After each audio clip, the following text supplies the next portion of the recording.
I'm angry. I'm saddened. But here is how we are different.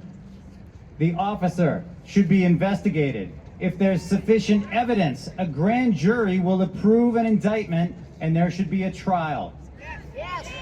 In front of and they deserve a robust defense in front of a fair judge and a jury of their peers.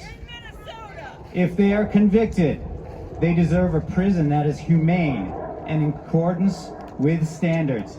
Because I don't ever want anyone in a facility like the one we have here in Burlington, even a convicted murderer, because constitutional protections apply to everyone.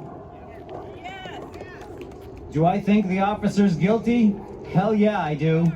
But that doesn't matter. We have a justice process for that, and I only care what the people on the jury think, because that is how accountability works in America. This case reminds me of another case from Minneapolis, that of Derek Chauvin, who was tried. He had a defense. He was found guilty and he was sentenced to 22 and a half years, and I checked this morning, he is still in prison in a facility in Big Spring, Texas, where he belongs. So I'm sure that you are angry, and I'm sure that you're saddened, and I ask that you take those emotions and you return them into resolve. I ask that you stick with our values. We are a nonviolent movement, and we should not give this administration an excuse to call for even more use of force here or anywhere else. Yes. I thank you for that. Before I forget, I was asked to notify you that there's an emergency demonstration today from 4:30 to 6 p.m. on Waltham Common. ICE out of our communities, no U.S. violence at home or abroad, no war. Sponsored by Indivisible Waltham and Waltham Concerned Citizens and Fuerza Waltham. Also 6 o'clock at Park Street. I'm sure there's a lot of others. I know there's one tonight in Worcester, 6 o'clock Park Street, Boston. There's probably a lot of others. I have two other things to talk about today. I have some news on the remaining Alston Car Wash workers. Last week I told you that as of Friday, January 2nd, Pablo and Hector were still in detention.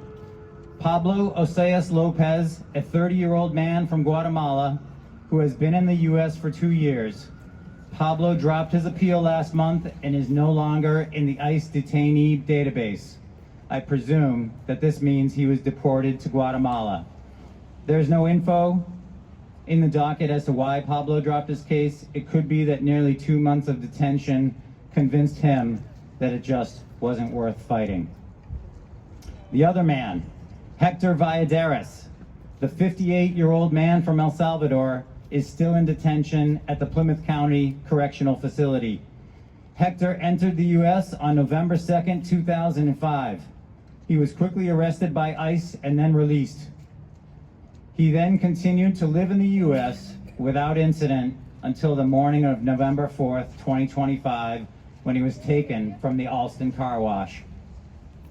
On December 23rd, District Court Judge Talwani ordered that Hector be given a bond hearing, which was scheduled for December 31st, and the immigration judge ruled that Hector was a flight risk, agreeing with the government's position that because Hector failed to show up for a hearing at the Boston Immigration Court on May 3rd, 2007, he was a flight risk, and he was ordered at that time removed in absentia.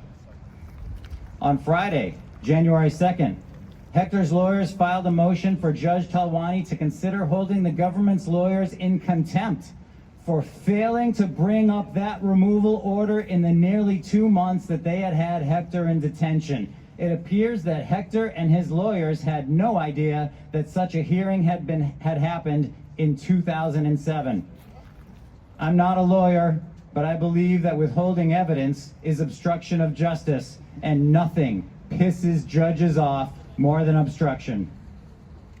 In a ruling issued Sunday, January 4th, 2026, Judge Talwani gave ICE attorneys until Friday to answer the motion. That's tomorrow. Part of the statement filed on Hector's behalf reads, "The petitioner has lived in the United States for 20 years without incident or any criminal history. Additionally, petitioner suffers from several medical conditions of which the respondents conceded they are aware. Every day of his unlawful detention is not only a violation of his constitutional rights, but also presents a grave risk to the petitioner's health. Hector suffers from high blood pressure, high cholesterol, and prostate issues and takes medication for all three. As of today, Hector has been detained for 65 days." I'm going to repeat a quote from Hector's lawyer, Todd Pomerlow, that I first read 5 weeks ago when I talked about the Alston Car Wash for the first time. "In our country, you get illegally arrested by ICE, then you have to sue in federal court to get a bond hearing, then pay money to get released from that custody, and then pay money or rely on volunteers to fight your case that never should have been brought forward in the first place. It's an unconstitutional merry-go-round." Now we know that the unconstitutional merry-go-round also includes withholding evidence. My other topic for today is about warehouses. I spoke briefly last week about a report from the Washington Post and the Boston Globe about ICE's plans to detain 80,000 people in warehouses around the country. Their goal, per ICE documents, is to speed up deportations by establishing a feeder system. Newly arrested people would be booked into processing sites for a few weeks before being funneled into one of 7 large-scale warehouses holding 5,000 to 10,000 people each, where they would be staged for deportation. Concentration camps. The design would maximize efficiency, minimize costs, shorten processing times, limit lengths of stay, and accelerate the removals process. Well, I can believe all that. After all, last week I reminded you of acting ICE Director Lyons' quote, "like Prime, but with human beings." But I can't believe the next part, because it also says that the plan would promote the safety, dignity, and respect for all those in ICE custody. "It's dehumanizing," said Tanya Wolf, an advocate with the National Immigration Project who's based in New Orleans, about 1 hour south of the site of a planned warehouse in Hammond, Louisiana. "You're treating people, for lack of a better word, like cattle. Does the Constitution allow people to be treated like cattle?" No. The government already awarded one $30 million contract for help with due diligence services and concept design for the new facilities. 16 smaller warehouses, one of which would be in Merrimack, New Hampshire, would hold up to 1,500 people each. The facility in Merrimack would be the only one in New England. New Hampshire Representative Maggie Goodlander said on social media, "I am deeply concerned by the reports that the Trump administration has developed plans, apparently without input from the community, to use an industrial warehouse to detain human beings. This is not who we are." New Hampshire State Representative David Priest wrote an op-ed in Manchester's Union Leader. He wrote, "The proposal is not simply about square footage and bathrooms, it's about whether New Hampshire wants to participate in a system that treats human beings as cargo, to be warehoused and moved around without due process. Immigration enforcement is lawful. Mass imprisonment without individualized hearings is not. New Hampshire must make clear that we do not hand over our municipalities to federal experiments in constitutional shortcuts." He correctly makes the case that ICE intends to build a detention center. New Hampshire deserves full public hearings, independent legal review, written guarantees of constitutional compliance, municipal veto power, and transparent economic analysis. Anything less would be a betrayal of the very principle that defines us, live free or die. Governor Kelly Ayotte did not return a request for comment from the Boston Globe about the plan, but shared on social media that sanctuary cities are officially banned in New Hampshire. Quote, "We will never go the way of Massachusetts and their billion-dollar illegal immigration crisis," Ayotte wrote. She's way off. The One Big Beautiful Bill has created a $170 billion national immigration enforcement overreach crisis, as we clearly saw yesterday in Minnesota. By education, I'm a chemical engineer. For 30 years, I worked in electronics manufacturing. Making high-tech products requires special facilities. I worked in those facilities and was part of many construction projects, and I learned a thing or two about heating, ventilation, and air conditioning and plumbing. The warehouse plan is Burlington all over again, but worse. 1000 District Avenue is an office building. Office buildings have some important design differences from prisons. In an office building, people generally don't take showers. In an office building, people are expected to be able to move around freely. If they need to use the bathroom, they walk down the hallway to a common bathroom with a bank of toilets and sinks. If they're hungry, they might go down the hallway to a small kitchenette and maybe grab a snack out of a vending machine or a cup of coffee. People might be lucky and have a window office, but if you don't, you can take a break and go for a walk outside. In an office, the allocation of space is between 125 and 225 square feet per person. Picture a typical 12 by 12 foot office cubicle. Convert an office building into a prison and you are gonna have problems. People can't move about the building freely because it's not set up for prisoners to move about the building securely. So you put a toilet in the room with them and deny them showers and confine them to that space. People cannot go outside securely, so they're denied outdoor time. And you can't allow people to go to a cafeteria where hot meals are prepared because you don't have a kitchen. So you confine them to that space 24 hours a day and you underfeed them. Windows are a security problem. So you put people in windowless rooms and deny people access to sunlight. In short, a converted office building quickly becomes an illegal prison. The American Correctional Association recommends a minimum of 50 to 60 square feet per inmate for shared occupancy.